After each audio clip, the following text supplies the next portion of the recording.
Welcome, everybody.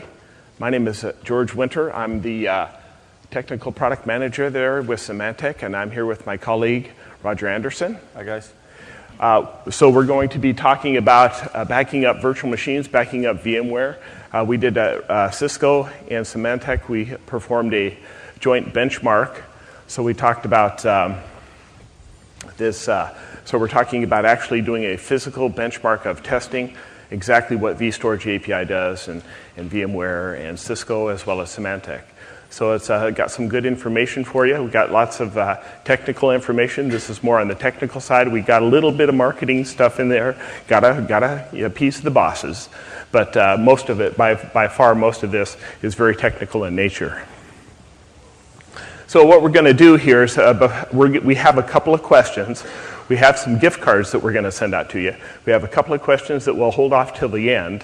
And these are like, they give you 100 points, and apparently a point is $1.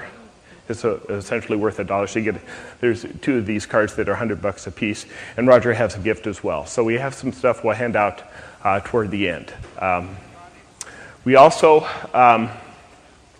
did want to announce in the data protection category, we won Best of VMworld, the contest that was announced yesterday. So I wanted to brag about that a little bit. Shameless plug. The other thing is that our booth is still open. The booth is open until 2 p.m. today. So if you have any questions about any of this, I'm going to be down at the booth most of the time, maybe take a little break for lunch. But I'll be down at the booth most of the time, and there will be other people at the booth as well. So if you have any questions, feel free to join us down there. There's also the Cisco booth as well. Roger will be at the Cisco booth, so we can answer any of your questions. Yep. So, am I good? Yeah, I think you may want to mention the white paper. Oh, yes. There is a white paper, an associated white paper that will be published that covers all of the information and much more detail. It's not huge, but it's like 18, 20 pages. So it goes into great detail about what we're talking about here. We could have spent two hours talking about this easily. So some of the stuff we brush over quickly just in the interest of time, but the white paper will be available in about a week, maybe two. It's in the draft process. Roger's taken a look at it. I've taken a look at it, and it's in the draft process, so it's just about done. So without further ado, see if this thing works. Oh, it does. Okay, so this is essentially what we're going to be talking about. Look at the benchmark goals. What did we try to accomplish with this benchmark? Look at the technology overview. Take a quick look at the different technologies that were involved in here. Three main technologies: the VMware's vStorage API, the Cisco UCS systems, and Symantec NetBackup 7. So we'll look at the environment, give you an idea of what hardware we used. Now, in these benchmarks, you always see these benchmarks, and they use a lot of hardware. We tend to throw a lot of hardware at it. That's not really the case here. We did use some nice hardware and whatnot, but it wasn't, we were using 8 gig fiber, we were using 4 gig fiber. So it wasn't like it was incredibly expensive. And we talk about, if you don't have this hardware, we talk about exactly how this will scale in your environment if you have less hardware. But as you'll see, the performance numbers are very impressive. And you'll see that even if you don't have this hardware, you can still obtain really nice backup numbers. So we'll take a look at baselining. This is a topic that is near and dear to my heart, and the reason that I consider this so important, because this is where you determine exactly how that hardware will perform. So when you're doing these backups, a lot of people just slap hardware together, install software on the machine, and then start doing backups. And this is kind of a mistake in the sense that when you do that, you're really unsure of exactly how that hardware will perform. So this is, we'll talk about how we did some performance baselining of this environment, look at the benchmark results, and then give you some additional tips and tricks on how you can improve your backups. Okay, so we'll look at the benchmark goals. So the main benchmark goals with this are to determine exactly what the performance characteristics of these new technologies. VMware's vStorage API was introduced with vSphere 4. So the API itself was introduced with vSphere 4, and this is a relatively new technology. So the question is, whenever you do a benchmark, there is always going to be a bottleneck. Where exactly is that bottleneck? The bottleneck can be in two things. It can be in software. That can mean a lot of things. It can be in the operating system. It can be the application, or it can be in the hardware. So the question is the vStorage API a bottleneck? We wanted to determine that and determine its exact capabilities. Also want to be able to tell you how to exactly size the environment. So once you get this hardware put together, you've done some basic tests, we give you numbers and tell you this is how you would size your environment. Your numbers will almost certainly be different than this, but that's not a bad thing. We will tell you how to size this environment and exactly what parameters you would use to help you size that. Also wanted to talk about deduplication.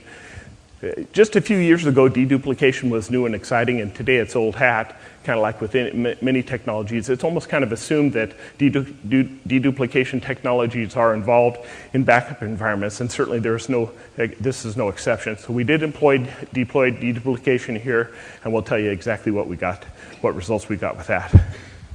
vStorage API. This is one of the significant performance enhancers of the vStorage API. vStorage API supports block-level incremental backups, and that is a big deal. The block-level incremental backups allow you to do true incrementals of your virtual machine backups. This was not possible with the VCB technology. We'll talk about VCB in a second. This was not possible, but it's possible now with the vStorage API, and that's a big deal.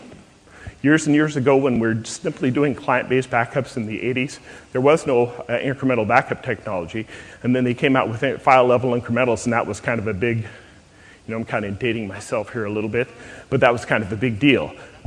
So with virtual machine backups, you really don't have, if you're backing up at the VMDK level, you really didn't have an incremental backup technology that was available to you.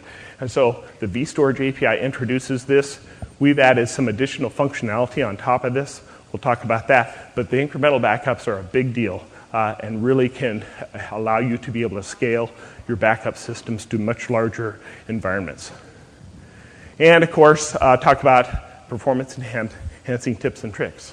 We're going to go over some basic stuff here. More stuff is in the white paper. Okay, so let's take a look at vStorage API for data protection. This is something that was introduced with vSphere 4.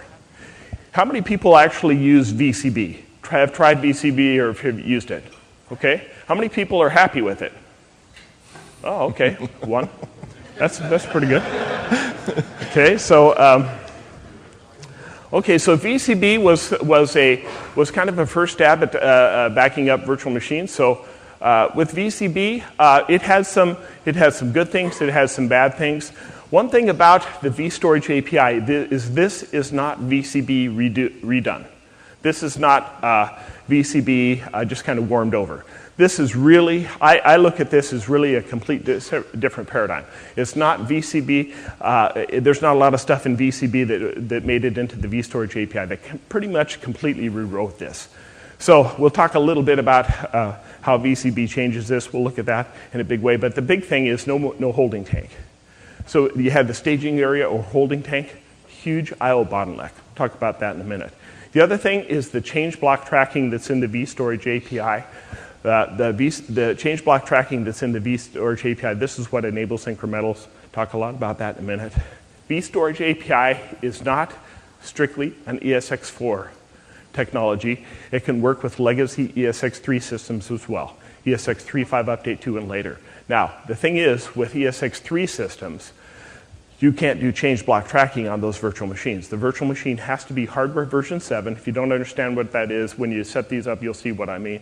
But it has to be hardware version 7, not hardware version 4. And it has to be running on an ESX4 system. So there is some backwards compatibility. We've actually had some customers that love VCB and said, I'm sticking with that. It's working for me, and I'm not changing things. So sure, yeah, you can do that. We support that. Okay, so let's take a look at the VCB configuration. So you see on the left, you see our ESX server. I'm just a simplified diagram of what's going on with your backups. We see on the left-hand side, we see the VCB configuration, the ESX Datastore. When I say Datastore, it's simply ESX storage.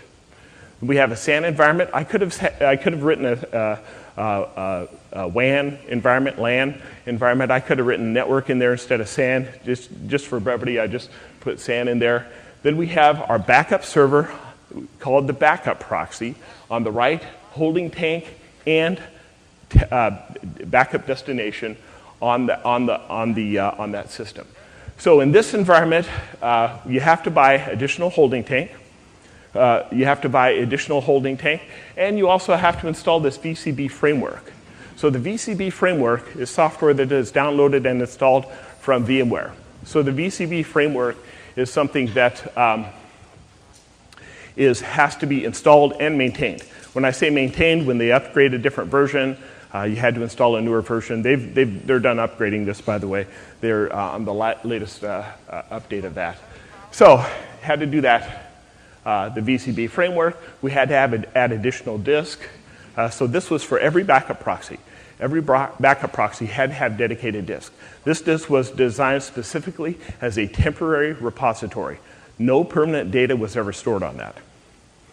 So when part of the VCB process, the VMDK files had to be moved twice. So with the VMDK data, we had to move it twice. You have a question there?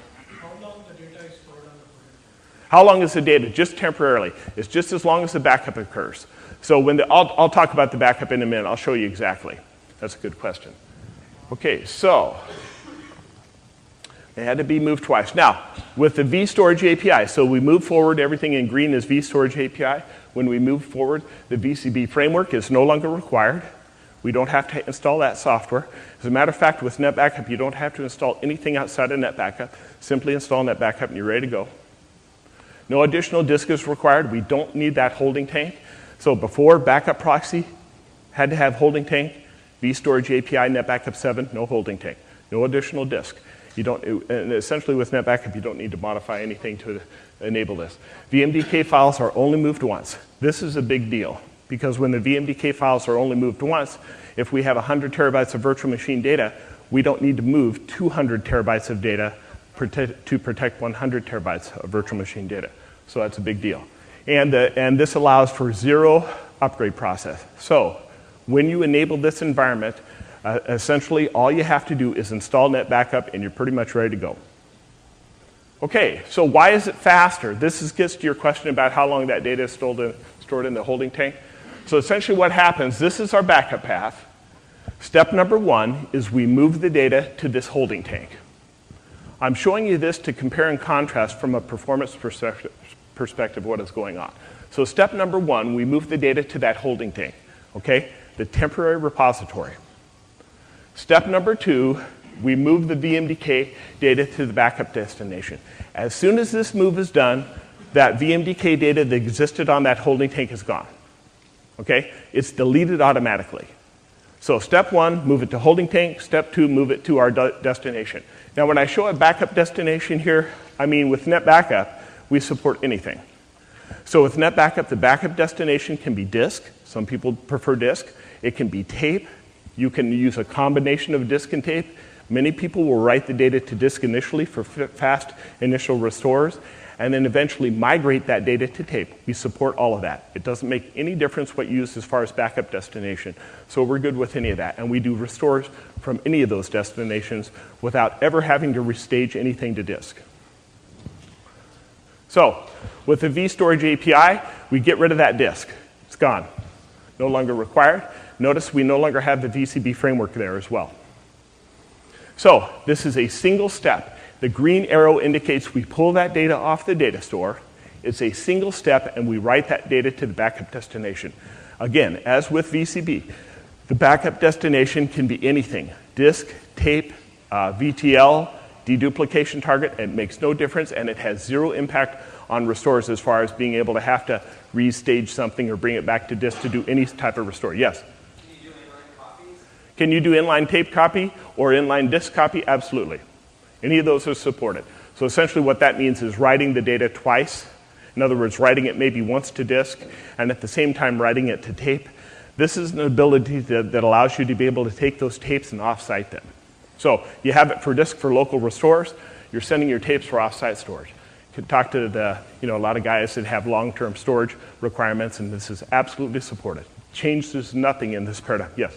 This is with NetBackup that you're showing us? This- Backup to disk, or This is with NetBackup for Backup Exec. If you have questions about Backup Exec, we got the booth guys. They can answer all this. It's very similar technology with Backup Exec. They can answer more specific questions. This is NetBackup focused. Yes? The backup server now has to be in the part of the SAN fabric, though, right? The backup server, does the backup server have to be in the SAN fabric? For this sort of transfer, yes. For network transfers, no. So, let's talk about Cisco and the unified computing systems. Awesome computers. Thank you, George. Okay, so I'm going to spend a few minutes talking about the UCS system. So how many in here actually have heard about UCS or actually running UCS today? Okay, great. That's a lot. Great. So I only have a couple of slides. So the first thing, and this is typically a 4-hour presentation. I'm going to try to do it in a few minutes here. So I'm going to try to give you the meat of UCS. One of the things we did, I was a part of the Nova system, the startup, basically a Cisco startup that designed and developed UCS. So we looked at the current market and said, okay, how is the current architecture designed? And you know, what's the benefit and what's the problem? So a couple of things we noticed is that traditionally you typically have a couple of chassis. The chassis has internal switches, and you have management modules. You have aggregating switches, fiber channel Ethernet, and you typically have some server that sort of aggregates the view, like a portal. All of these M's indicates a managed endpoint. That means that there might be IP addresses you need to set up, there might be software you need to load, there might be firmware that you need to take care of, there might be users and password that you have to maintain. So this is, of course, when you install the system, but also when you maintain it during the life cycle of the system.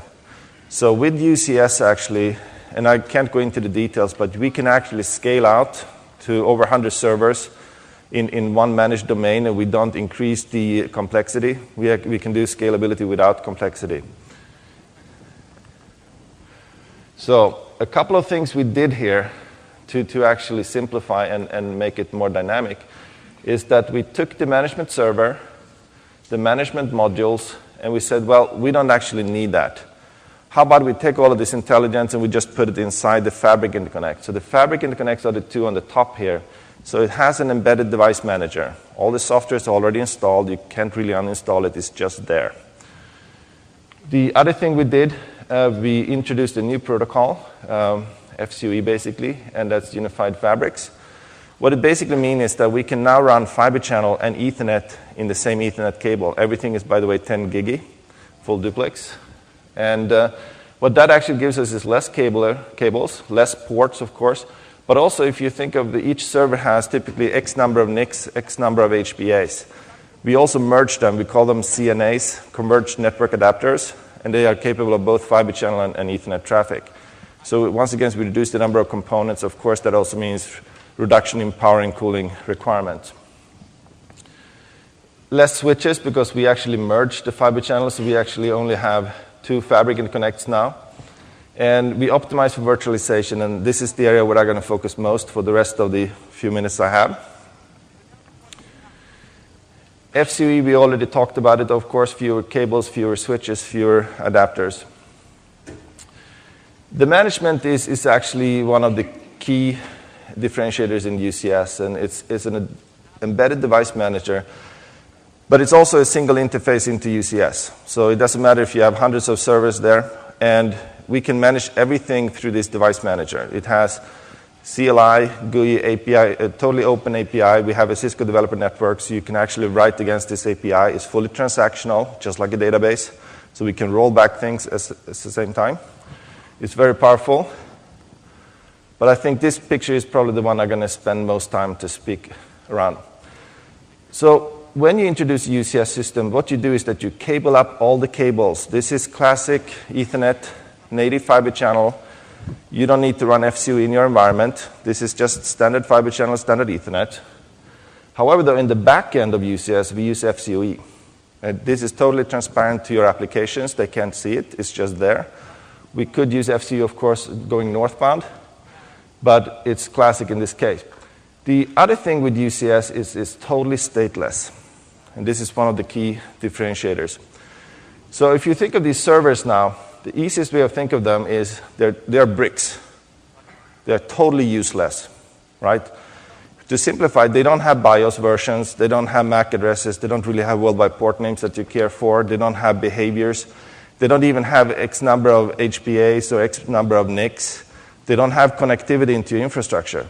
They just sit there and are powered off. The whole idea is what you do is you create something we call the service profile. A service profile is an object sitting in a database describing the bare metal system. It will describe the BIOS versions, the firmware versions, all the settings in the BIOS, all the settings on the adapters, boot behaviors, number of HBAs, number of NICs, and the connectivity into the infrastructure. So all the identifiers, all behaviors, and everything there is to know about this bare metal server is described in the service profile.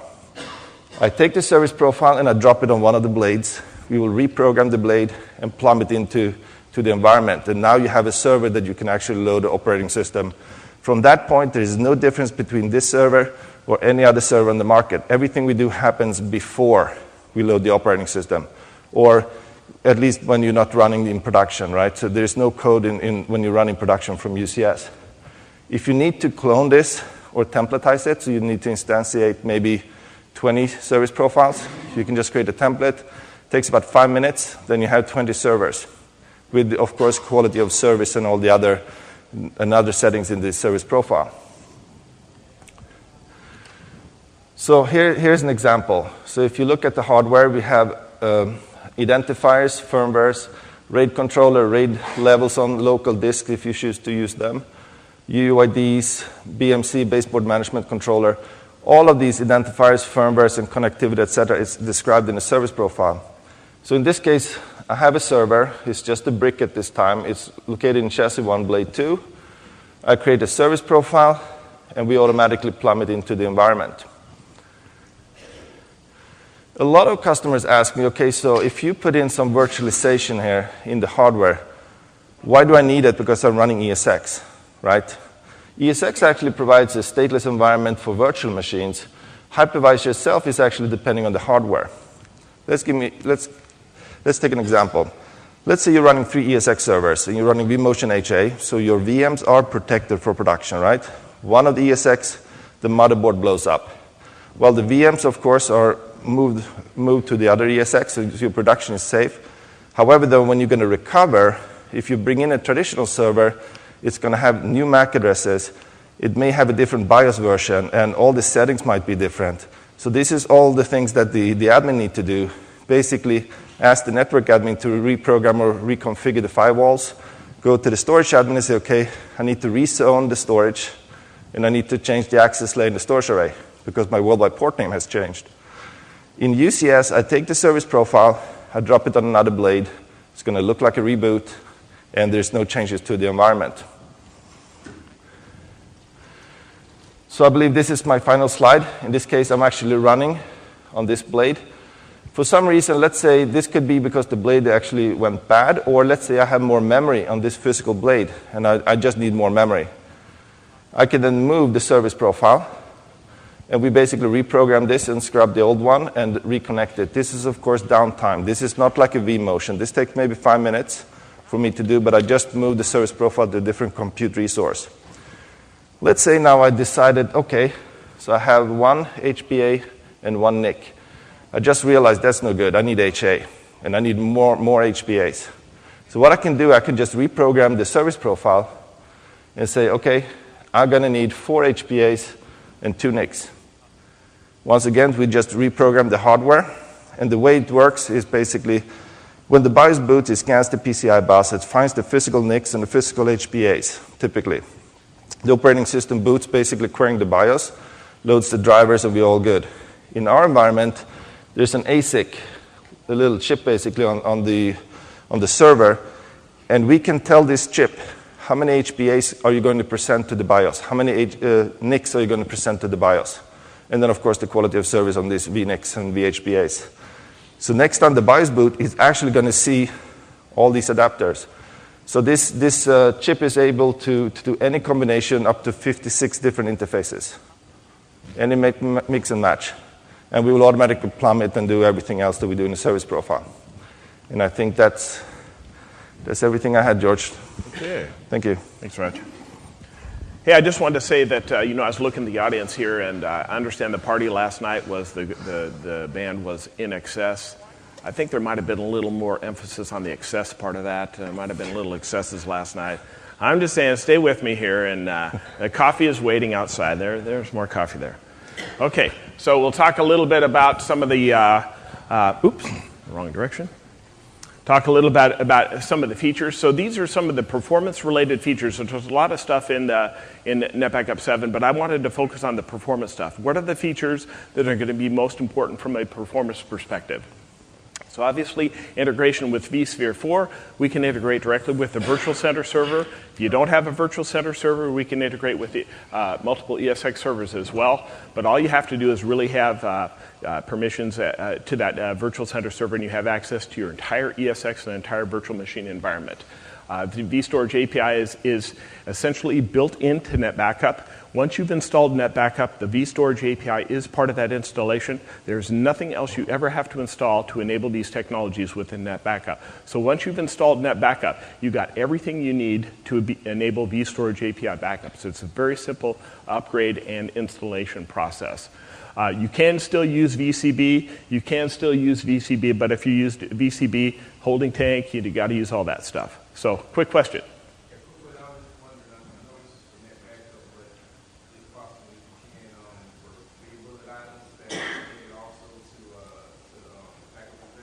Backup exec. Can I redirect the backup exec questions down to go to the booth? Essentially, this is very similar to backup exec. But if you have backup exec, just come on down to the booth. I want to focus on. We don't have much time here, so can I defer the question? Go ahead. Go ahead. You said nothing else is required. Nothing else required. But if you want to do the deduplication, you need to have your disk. Yeah. Okay. Nothing else. I'll talk about that in a minute. I promise. I got lots of advertisements in throughout this. So stick with me. Okay, so performance optimization, incremental backups, it's a big deal. Incremental backups is important because you're backing up far less data with true incrementals. You lose nothing on the restore side. You can restore individual files and the entire virtual machine, and we can do that. And we do that. This is a unique method. Other vendors say they do this, but we're very unique in this space. Shredder options, we skip excluded blocks. So we're backing up less data. You have 100 gig VMDK. There's 10 gigs of data. We only back up 10 gigs. We actually take that to another level as well. But stageless, there's no more holding tank. That's a big performance enhancer as well. Okay, so this is a kind of a marquee feature of our technology. What we provide is a granular file restore. What this means is pretty much every vendor does single file restores of VMDK files. But what they require is that the data exists on disk so they can mount it, look inside it. They may have other methods of doing this, but the data must be on disk to be able to do this. With our technology, we insert, think of it like this, we insert a filter in the backup process. So with the backup stream, we never change the backup stream. Talking about inline tape copy, we're talking about tape libraries, we're talking about using deduplication. See, that's why it doesn't matter what destination you're using. We insert a filter. What this filter does is this allows us to be able to discover every individual file that exists inside that VMDK. This is unique to NetBackup. No other vendor does this. We've applied for a patent on this. So what this means is that we can index 100% of the virtual machine data, and this is automatically done. It essentially creates zero additional overhead. It's measurable, but it's extremely small, just a small percentage increase in backup times. And this allows us to be able to not only restore the files, but restore the files with 100% of the permissions intact. We don't strip out any permissions. A lot of other vendors do. And we're able to restore this directly from either an incremental backup or a full. So, for example, if you did an incremental backup, wrote the data to tape, a lot of vendors you have to rewrite that data back to disk, and then to restore a single file. I mean, if you have a 500 gig and you want to restore a 1 meg file, you may have to restore 500 gigs of data to simply restore a 1 meg file. What we do is we can extract it directly from tape, so we never have to restage that data. Okay, so it supports any primary backup destination, instant restores from an incremental backup as well as a full backup, and zero upgrade process. Deduplication. You're talking about deduplication. We have multiple levels of deduplication. You can deduplicate with an appliance. We just introduced an appliance that does this. You can also deduplicate the data based on a software. We have a software package that you can install on specific OSs. And we also have built-in deduplication that's part of the NetBackup installation. It's enabled with a simple license key. All the binaries required to enable deduplication are installed when you install base NetBackup 7. So, what we call true no-compromise incremental backups, write the data to any destination, restore any individual file. We index 100% of the information, and we can search through hundreds, thousands of backups, instantly find a file or files, instantly restore them without ever having to restage anything to disk. So we don't force you to use disk. If you want to use disk and you like disk, go for it. We don't have any issue with that.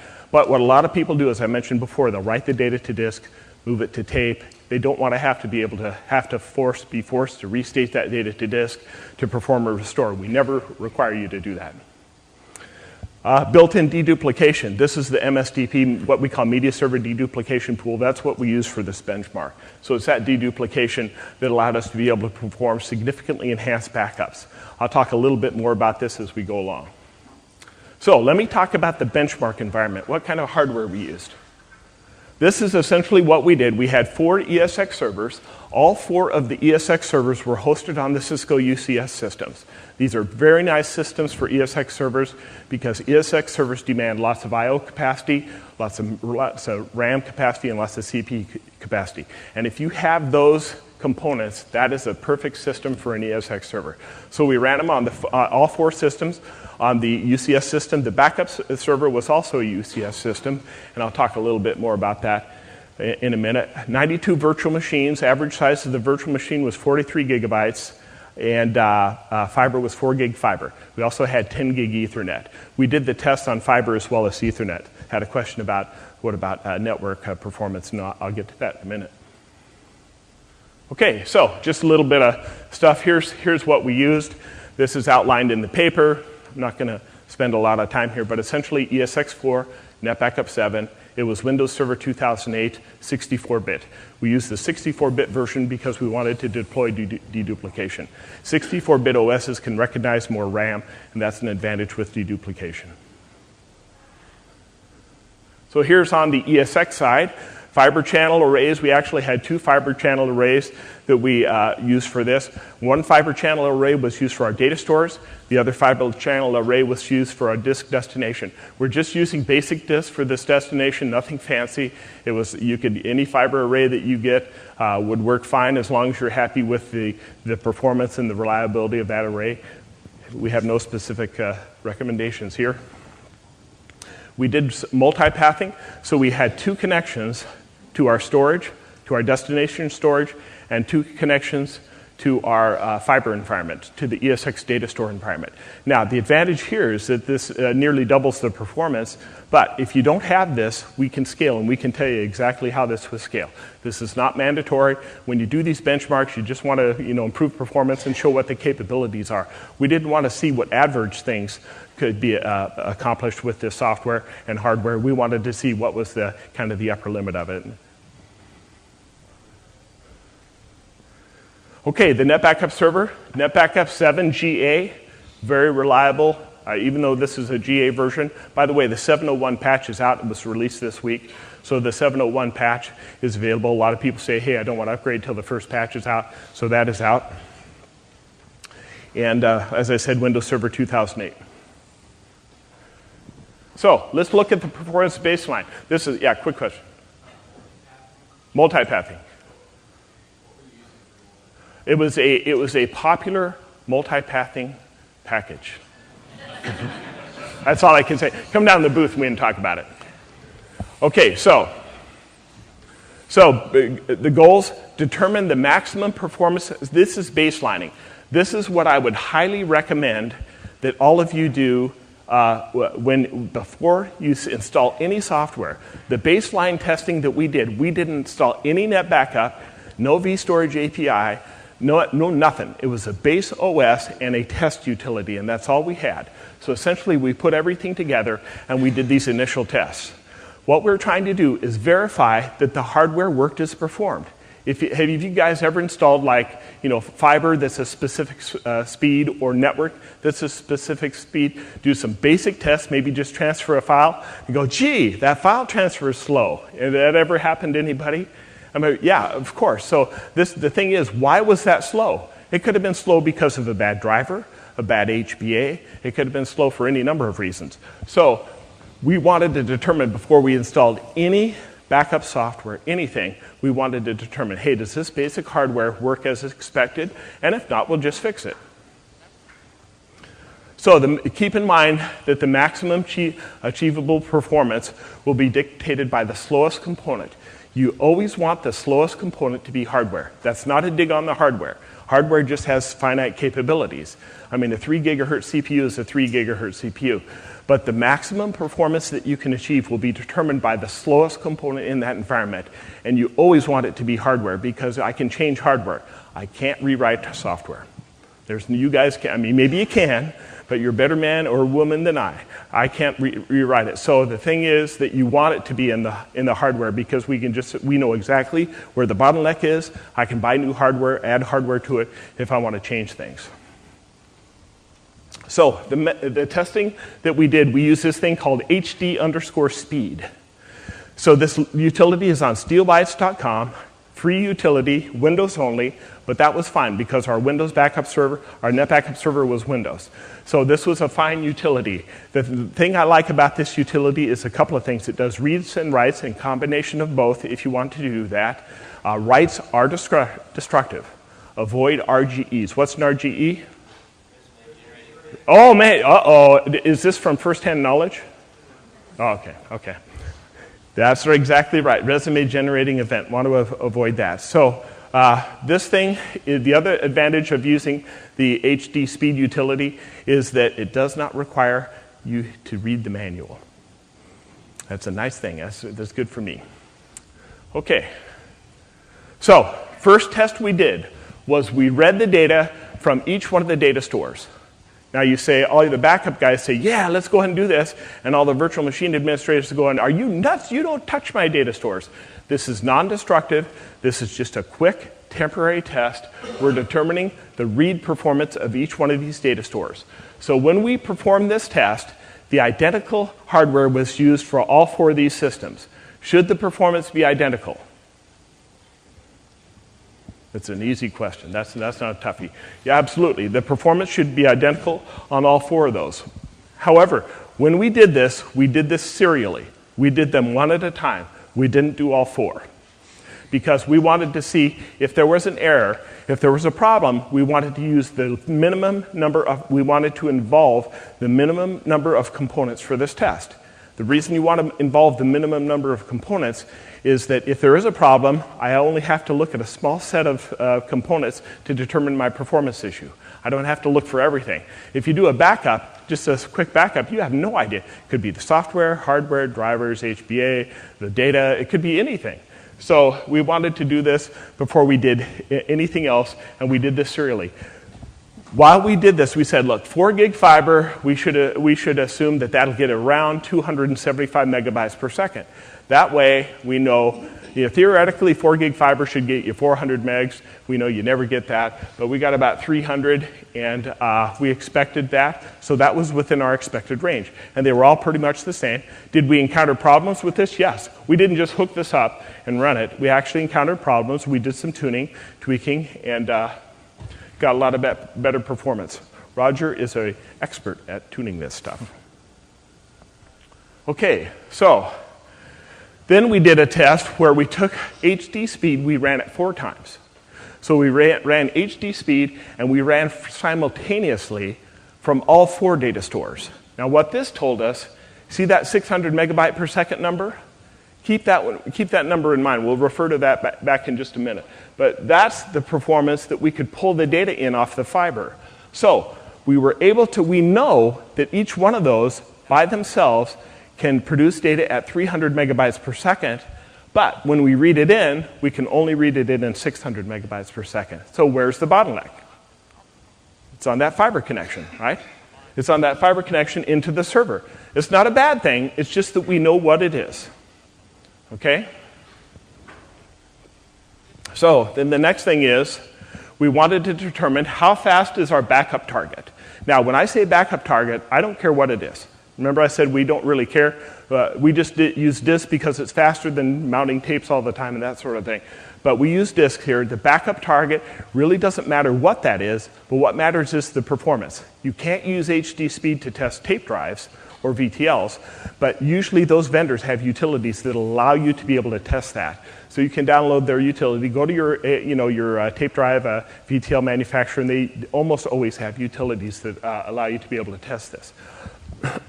So we were able to write the data at 450 megabytes per second, and we were able to read from that at 600 megabytes per second. Why is it important to do both those tests, write and read, from my destination?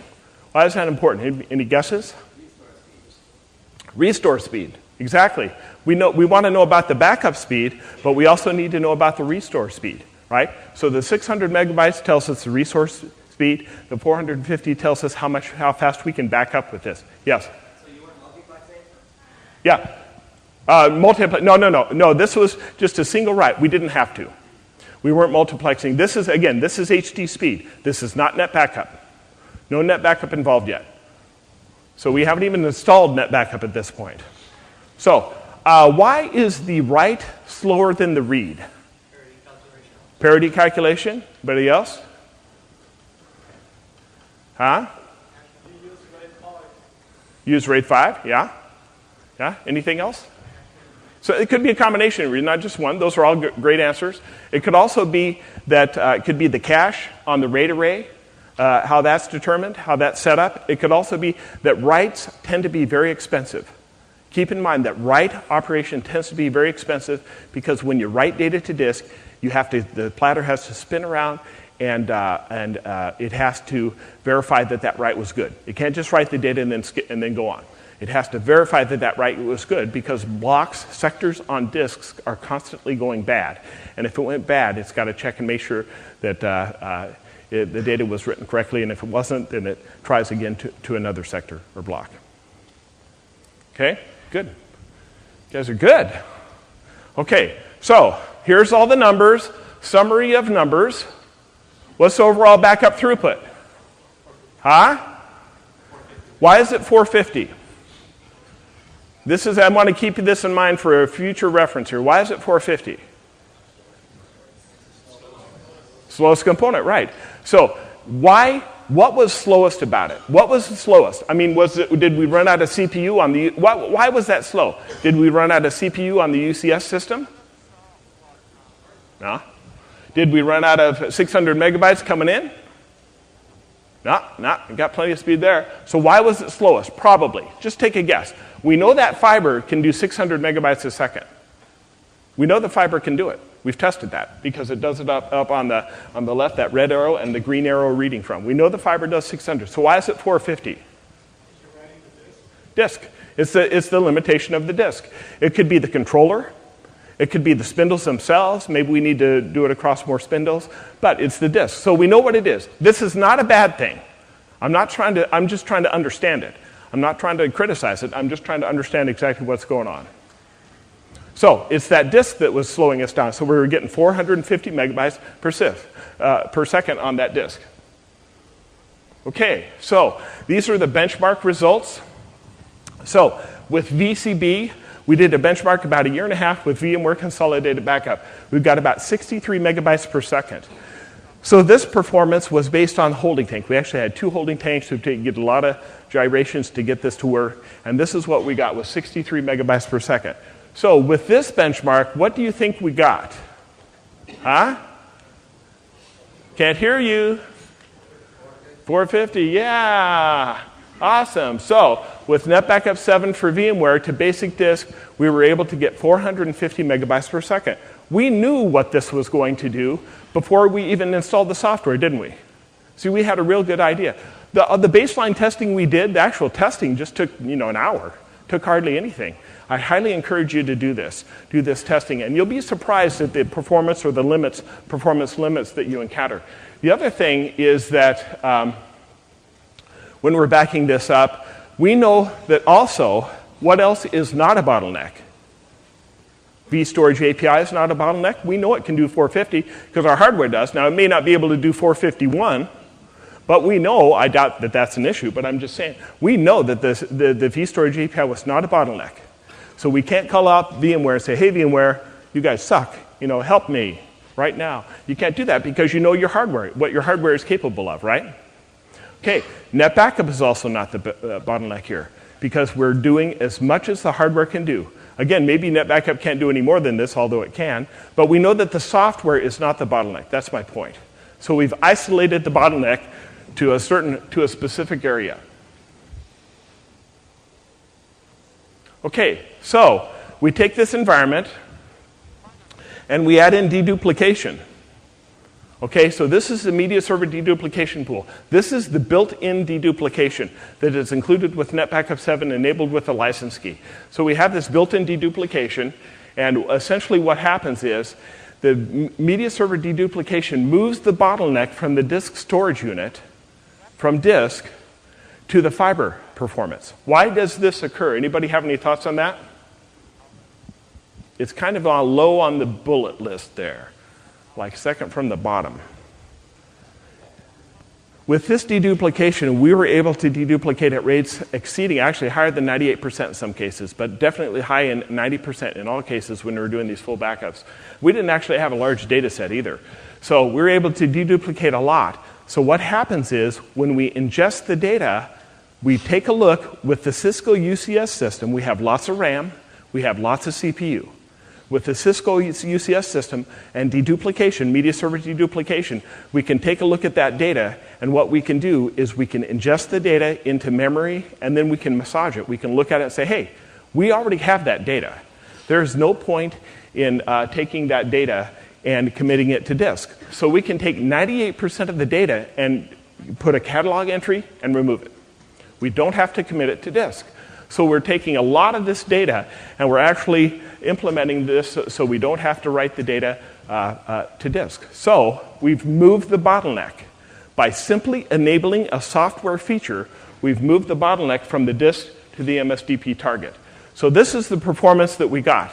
Again, both were performed on exactly the same destination storage. For test 2 and test 3, I didn't modify anything in the hardware at all. Nothing in the hardware. So for test 2 and test 3, both tests were performed on the same destination disk.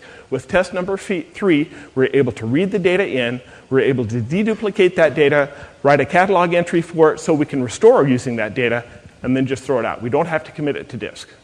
Okay? So it significantly improved the performance of this by simply changing how we're using software. So if we want to determine exactly what does this performance translate into as far as protecting virtual machines, with VCB you could protect about 340 virtual machines using that performance number.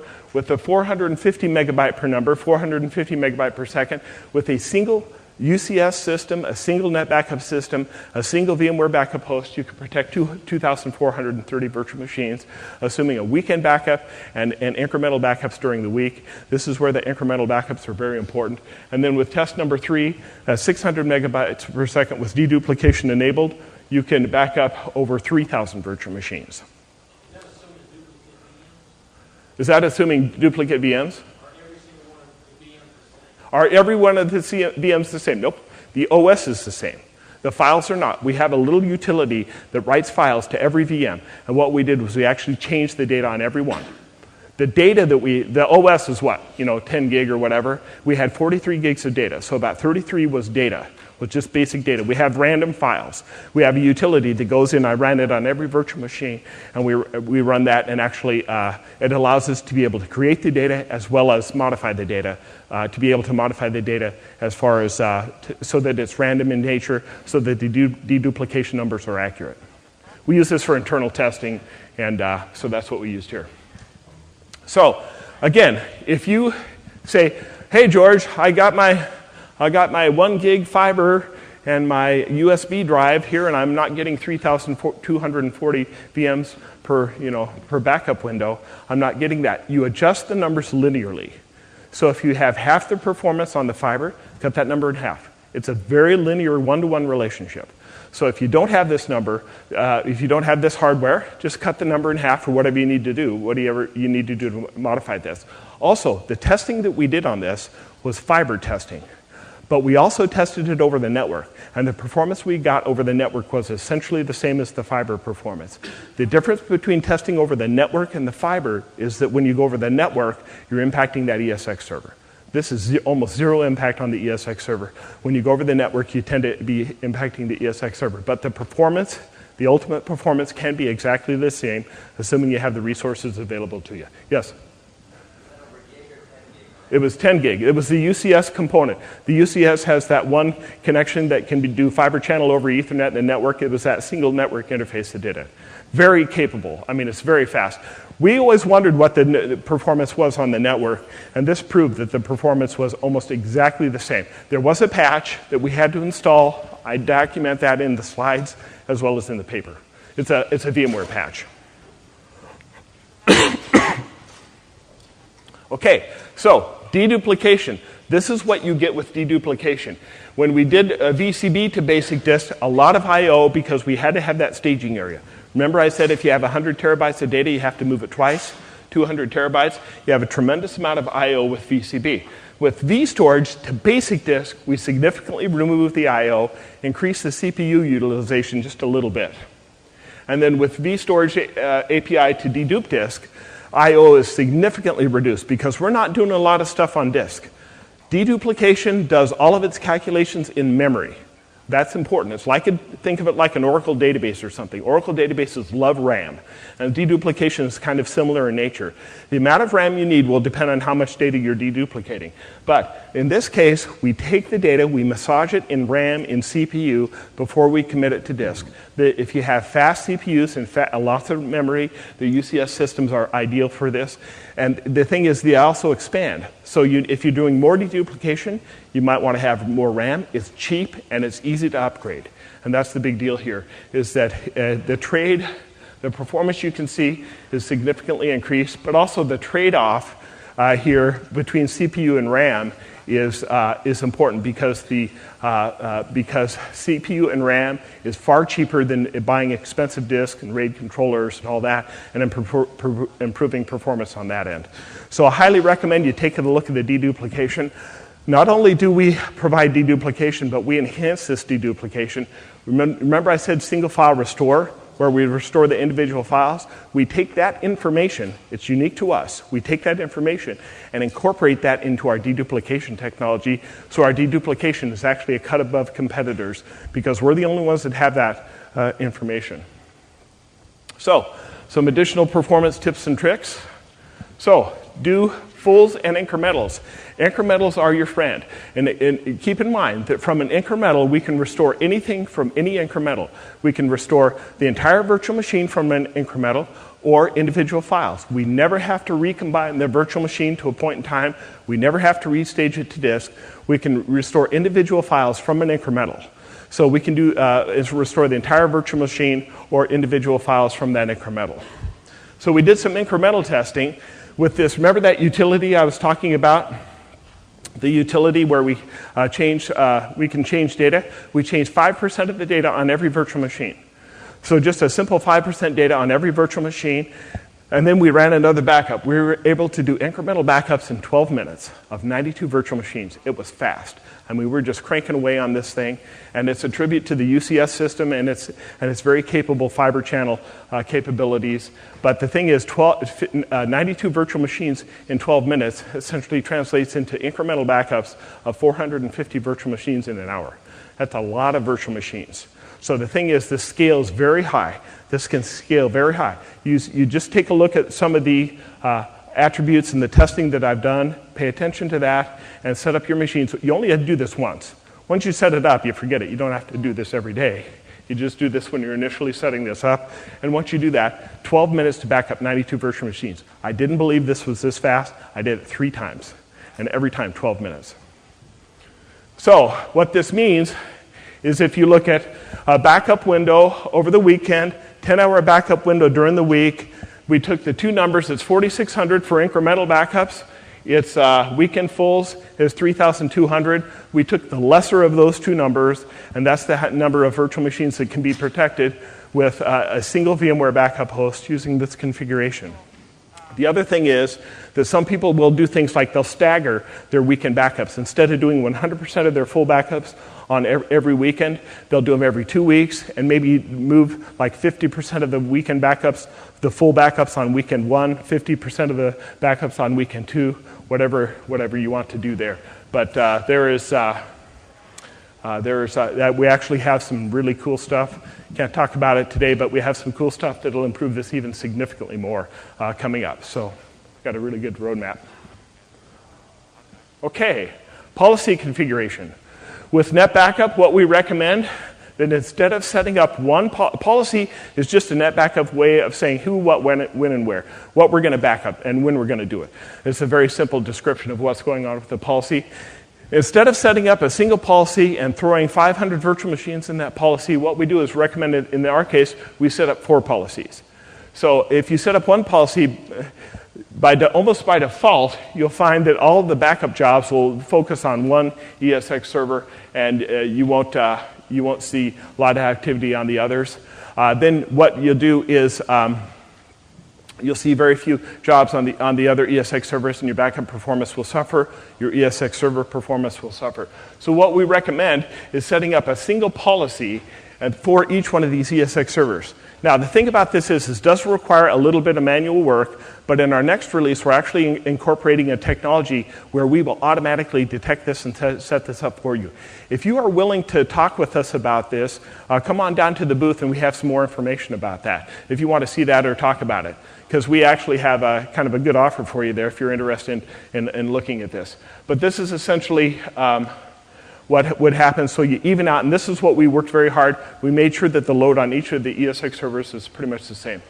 Aggregate backup throughput. What we found is the optimal number of performance was achieved at about 8 simultaneous backups per ESX server. We ran up to 15. So we had no issues running up to 15. It's just that the performance didn't increase. It actually kind of decreased a bit. So we ran up to 15. It worked fine. But the thing is, we were accomplishing nothing. We were getting exactly the same performance that we were getting at 8. When we were getting 8 at the number 8 per ESX server, at that number, we were saturating our hardware. There was no point in setting this any higher. So my recommendation here is find out where this number is for your environment and just set it that high, maybe a little bit higher, but you don't need to double it. If your number is 6, and that's a good number per ESX server, don't turn it to 16. You're not going to improve things. Yes? Is that per policy? That's per policy in this case. When we have the advanced policy that I was talking about, we would handle this for you. Okay, NetBackup. There are some buffers that you can tune within NetBackup. If you use the default settings, we got 386, and with some buffer settings, we got up 450. Now, with the buffer settings, the thing about these buffer settings is that this takes very little time. You just set a buffer setting, do some twisting, do some more buffer setting, half an hour. And once you set it, you're done. You don't have to do this every day or every week. Once you set this, you just set it and forget it. We also have a policy configuration where we can remove NetBackup snapshots at the end of every backup. If you use VCB and you had snapshot issues, at the end of every backup, we try 5 times to delete the snapshot. If we are unsuccessful, we mark the backup as good because it is good. And then what we do at the end of that backup is we just leave it alone. Then when we go do another backup, we'll detect that NBU-based backup, that NBU-based snapshot, and we'll automatically delete it. When we were doing our test, we turned this on, never saw a performance hit by turning this on, and we never had a backup failure due to snapshot issues. Never, not once. So, works very nicely. Symantec Connect, technical community. I was told to enter this slide, so I did what I was told. So anyway, symantec.com/connect. Some more information for you there. Also, we have a netbackupdemo.com. If you want to see a live demo of this, netbackupdemo.com, just from the comfort of your desk. Okay, thank you.